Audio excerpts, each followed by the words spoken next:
If you could, would you rather be an American than a Malayan? No, because in spite of all the formality and rigidness that we are subject to, I am sure the Malayan way of life has more to offer me and has more variety than the American. Would you rather be an American than a Greek? No, I think that people here are too much interested in what others think of them, and so are not quite independent in thinking. Would you rather be an American than a Thai? No.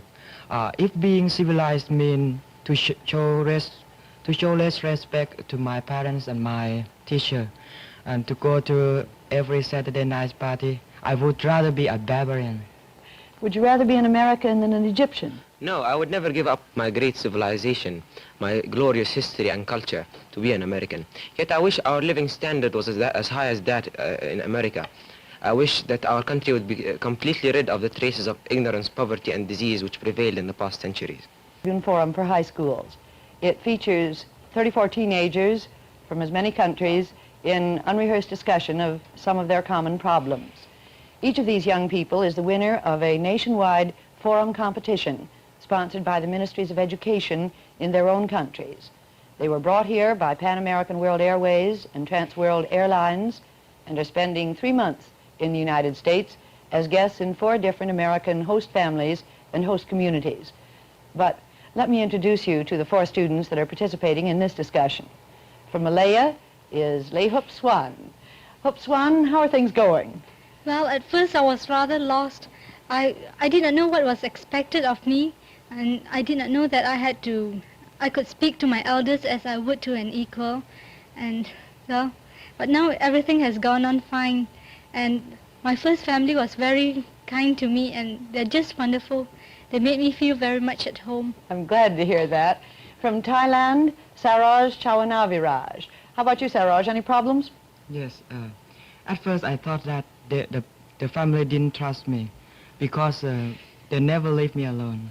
But now you've cleared up that misunderstanding, Yeah, have you? Part of yeah. our hospitality. Yes. From Greece, Angeliki Layu. Ike, how are things going with you? You had any problems? Well, at first I made a very great mistake, it seems, because they asked me if I was thrilled to be in America, and I answered no.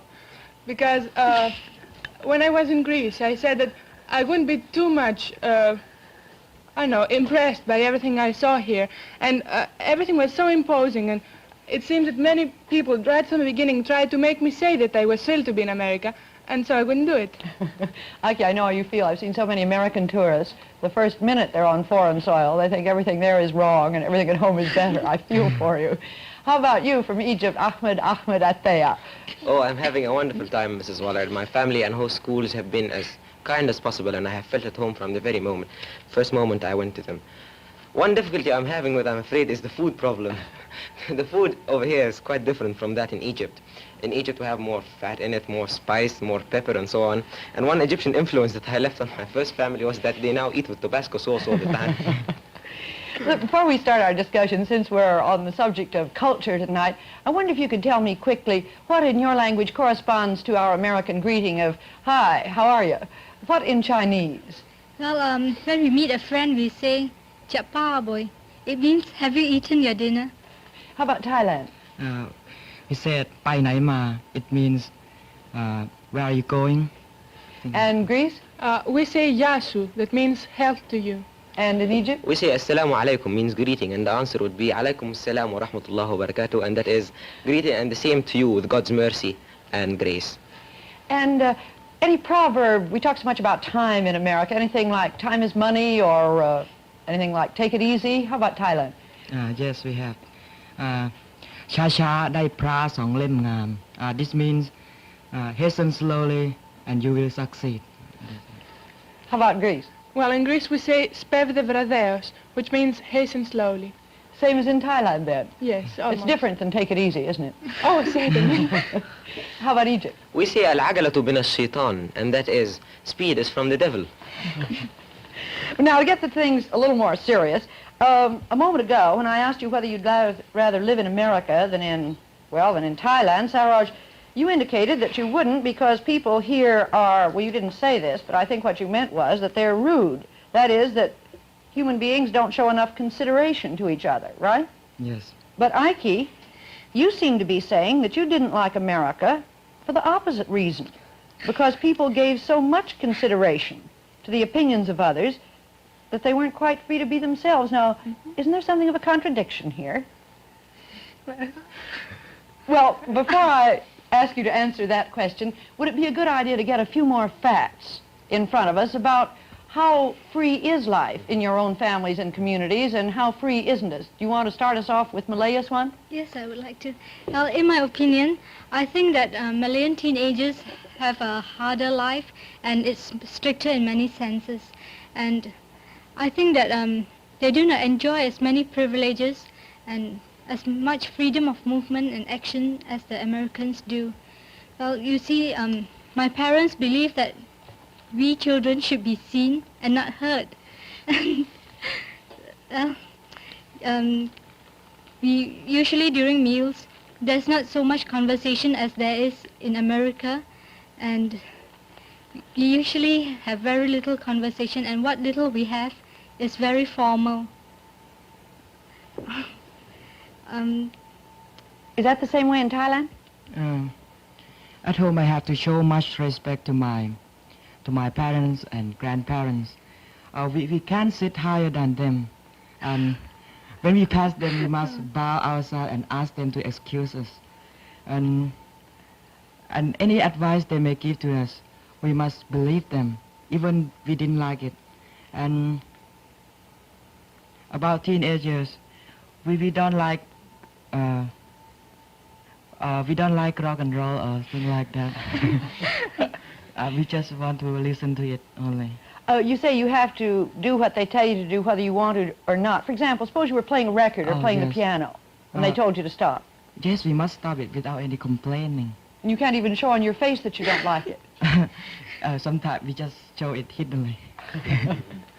How about Egypt, Ahmed? Well, in Egypt, the relations between the children and the parents is on a more formal basis. You have an exchange of respect, I'd say. For instance, when the parents enter a room, we all have to stand up in most cases. And when we're at a meal, we have to wait till they start to eat. For instance, here in the American families, I would see parents entering the room, and the children would be just lying around, lounging without standing up. In the table, they would start eating before the parents would. And in some cases, they call their parents with their first name in some cases. And we don't have that in Egypt. There is a sort of... one thing I admire about American families is the sort of intimacy, friendly intimacy between a child and a parent. In some cases, you have the boy might get his girlfriend to his house or vice versa, and they would show them to his parents, and he would confide in his parents and so on. That is one thing we don't have in most Egyptian families. But I think informality is a good thing to some degree, but excess of it would tend to go to disrespect and ill manners, I'd say. How is it in Greece, Angela? Is it the same way, or do they treat the parents more formally? Do they have more respect to the parents? Well, I think we should make the distinction between if they treat them more formally and if they do have more respect to them. I think that we do treat our parents more formally. I mean, no one would think of calling his father or mother by his first name, but I have found that many of the children here do obey their parents more than we do.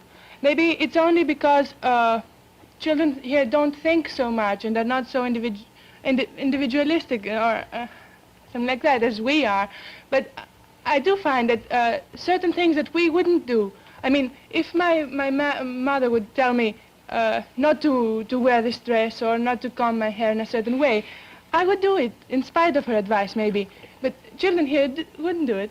I mean, they would follow their mother's advice, I think. Well, I had the impression that American children would do anything. They wouldn't pay as much attention as people from different other countries would to their parents. I mean, in some countries, especially in Egypt, for instance, if a girl was told not to put on lipstick in some cases, she would definitely not do that.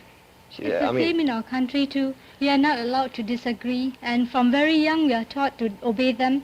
And any argument we have would be they are looked upon as disobedience. I see. And if we do argue with them, we are due for a lengthy lecture, and which sometimes lasts for days.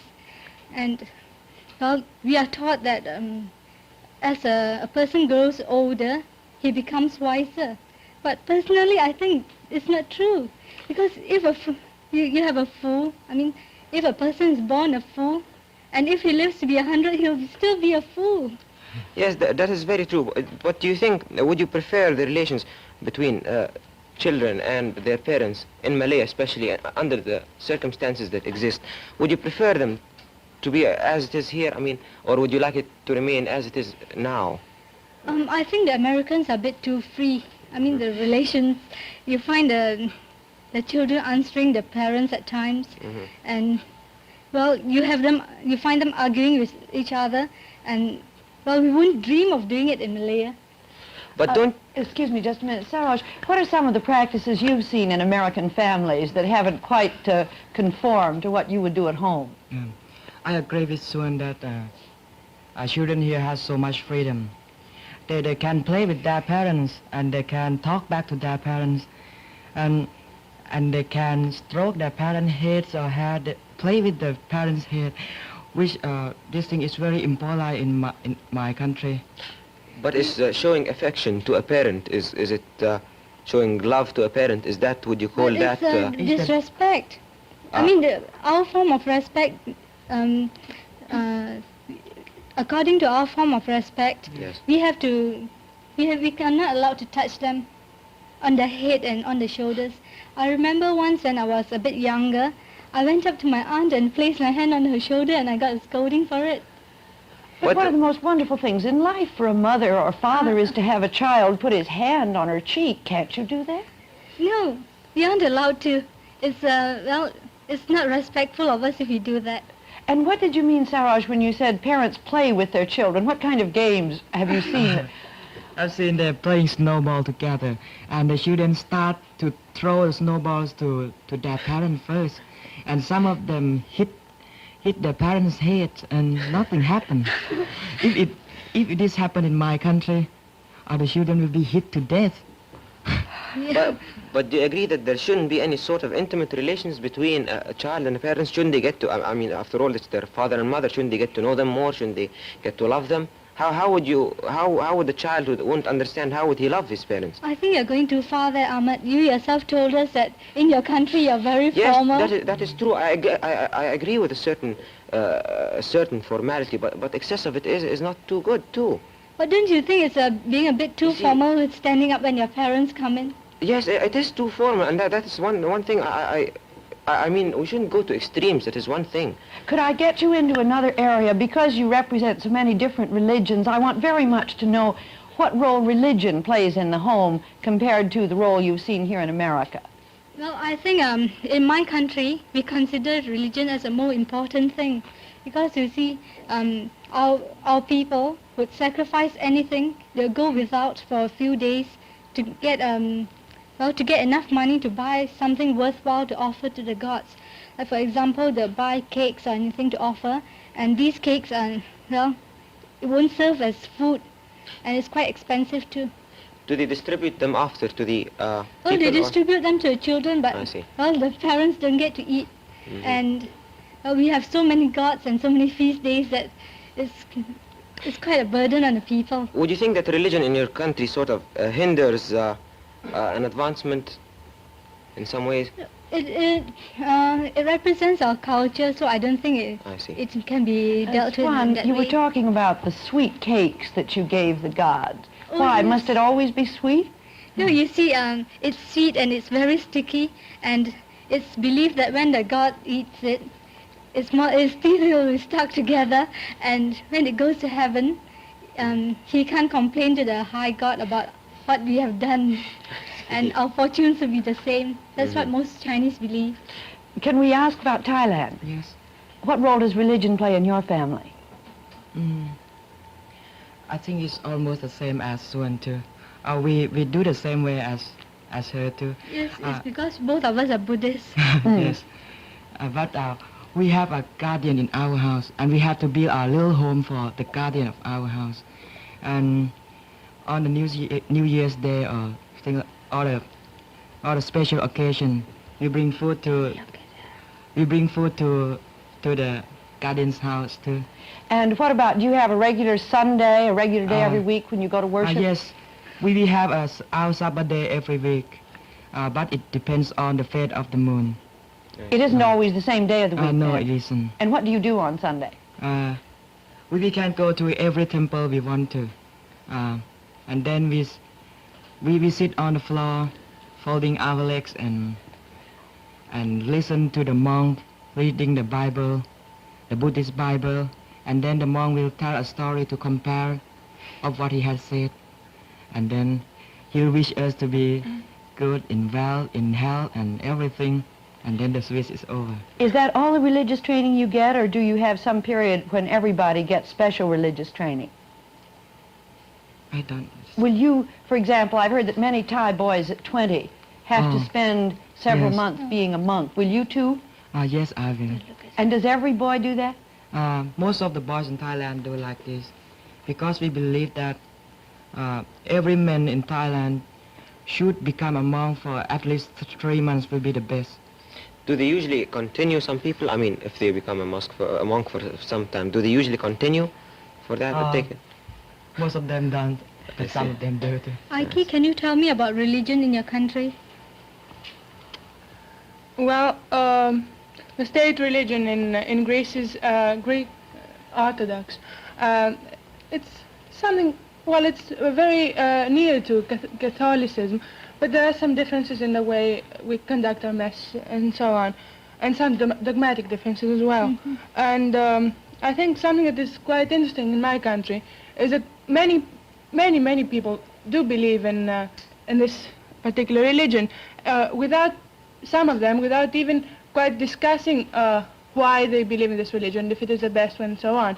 And I think that maybe this kind of, well, you could call it nationalism in some way, may result from the fact that our country has been under the Turkish occupation for 100 years. And all these people had to stick together, and the head of the religion was the head of the state, of the country. And so they had to believe in something and to hold on to something in order to continue to live as a race. So maybe this is a reason why almost every Greek person is so religious. What about a religion as you've seen it here in the United States, Ike? Well, I think that here people seem to be more religious than in most European countries. That's where I disagree with you. In Malaya, we are more religious than I said Americans. European countries, I'm Yes, sorry. I know. But maybe this can result from the fact that most of them, when they first came here, were Puritans or something like that, and many people came here in order to find freedom in believing in a certain God or in a certain church, and maybe they too had to stick together in order to survive, and they under the auspices of the church. But what really surprised me was the tolerance that the people here have towards other religious sects, such as, I don't know, Islam or Judaism or something, but the intolerance, the complete intolerance I found here towards people who do not believe in God, or who, I don't know, who just search for the truth and have not decided yet. And, well, I think that this may result from a lack of thought, of real deep thought, because I believe that people here don't quite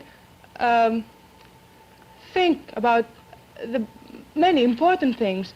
And I want to be sure I understand you. When you say people here are intolerant, if you're searching, you mean if you're an agnostic or an atheist, that's people what I are mean. intolerant of that. They'll tolerate any religion no matter what. How did you find that out? Mrs. Waller, I didn't find anything of that sort. I found the people very kind, and I mean, they tolerate us, and I can't say that I'm a very good Buddhist. Sometimes I tend to be quite agnostic. But you believe in God, don't you? Well, I'm In the agnostic. idea of God. I'm not sure yet, but still I find they tolerate me a lot. One thing that I found in my second host family, and that is that the family consists of 4 people, I think, and the father goes to a different church, the mother goes to a different church, the son goes to a different church, and the daughter goes to a different church. That is something really amazing. It shows you the tolerance of how American do tolerate religious feeling. I mean, The son I heard from my host mother that they took him at a certain age to all the churches, and he chose what church he wanted to go to. And that is amazing. That is really amazing. Yes. Did we cut you off before, Ike, when you were starting to talk about freedom of thinking and thinking through what one wanted to? Yes, I'd like to say that usually we think that Americans are very free to, in every sense maybe. Well, I found out that really they are not free in some ways. Because first of all, well, I don't know, maybe I'm wrong, but I haven't been able to discuss religion with people who I know who seem to be free thinkers. And then they, at schools, when they discuss communism, for example, I don't think they are thinking freely. I think they are taking ideas and opinions which are very cleverly put into their minds by some other people, elder people or something, and they take them as facts and they start the discussion from then on. And they don't try to discuss these certain ideas and to see if they are true or not, or if something different may exist or something.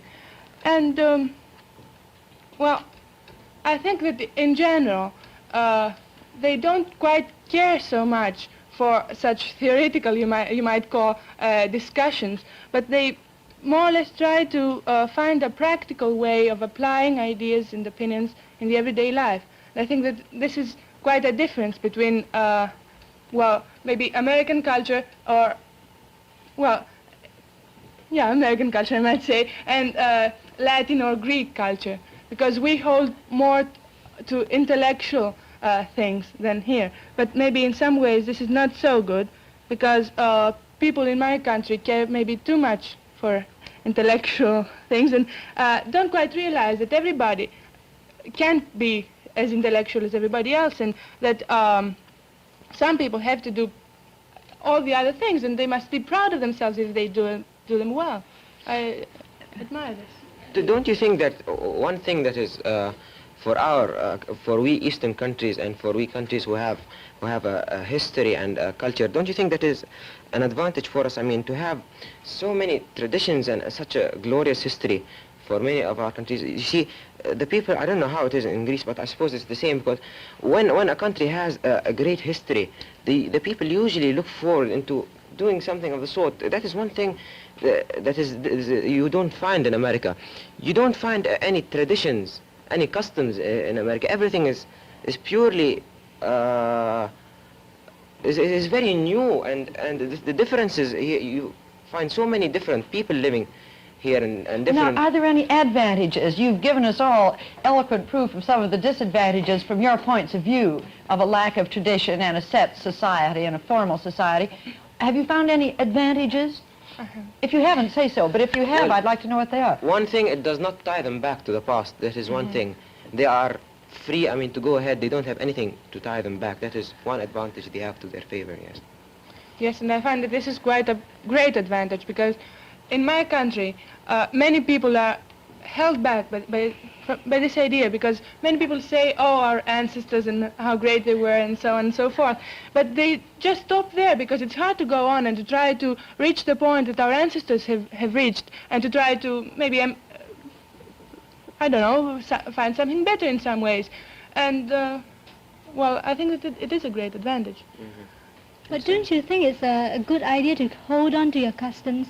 I mean, you can progress, and yet you can still keep some of the customs. You should keep No. some of the customs. Yes, I think you should keep them. No, when times are changing, if you keep on to your old customs, I think you can't exist. You can't go on. Something will happen that will change. I mean, you can find that in a very, I know, obvious example. In the French Revolution, for example, the life had changed, but the patterns of life had remained the same. So it had to change. It changed violently.